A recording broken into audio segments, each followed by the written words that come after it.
Hello and welcome to our weekly economic video. We hope that you are all looking after yourselves in this very challenging time. Last week, our Chief Economist, Bessa Detta, discussed our major forecasts for the economic outlook. This week, I would like to discuss how these forecasts and the impact of COVID-19 have impacted our thinking on financial market variables, including interest rates, currencies and equity markets. A key theme in this current environment is uncertainty. There is uncertainty over when the virus can be well and truly contained and when self-distancing measures can be relaxed. There is uncertainty about when economic activity can recover. And this uncertainty is likely to play out in further volatility in financial markets for some time. A slowing in the growth of new daily cases of COVID-19 in Italy and Spain has brought back some optimism over the past week. Equity markets have recovered some of their losses. In the US, the S&P 500 index has jumped nearly 25% from its recent lows, partly recovering from a 34% fall. In Australia, the ASX 200 has recovered 19% after falling 37%. Some recovery in equities is unsurprising now that the initial panic of the crisis has subsided. However, there remains a risk of renewed declines. The deep contraction facing the global economy is going to hit company revenues significantly. There is also the risk that the downturn could be deeper and longer than what we currently anticipate, given the uncertainty over how long containment measures will last. Those industries which are exposed to consumer discretionary spending are likely to face a significant fall in revenues. Weaker economic activity has also hit commodity prices, impacting negatively on resource companies. Negotiations among major oil producers around the world led to a surge in oil prices last week, but this is overshadowed by the expected loss in demand. The deal to make the biggest coordinated oil production cuts in history was reached on the weekend, where OPEC and other leaders agreed to reduce supply by nearly 10 million barrels per day, or around 10% of total oil supply.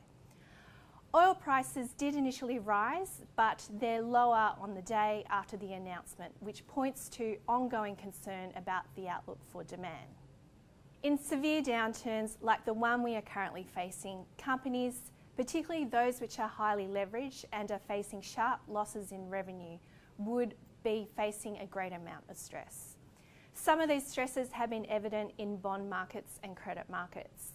Central banks, however, have provided significant support to alleviate these stresses in financial markets globally.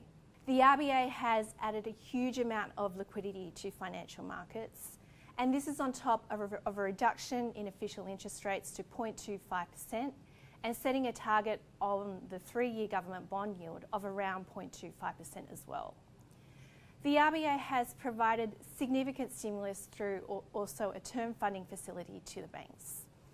All of these measures have had the aim of keeping the cost of borrowing low. Interest rates are likely to remain at these low levels for some time. Indeed, there is still a risk that the central bank could do more. RBA Governor Lowe has said nothing is off the table in terms of what else could be done to support the economy and help the recovery on the other side. With the global economy looking fragile, the Australian dollar tends to also come under downward pressure. We saw the Australian dollar fall to as low as 55.1 US cents on the 19th of March. In the past few weeks, however, the Australian dollar has rebounded strongly to touch just above 64 US cents. Much like what we have seen in share markets, a partial recovery in risk appetite has also benefited the Australian dollar. But given the significant uncertainty surrounding the global outlook, we think that the Australian dollar could easily come under downward pressure again in the near term.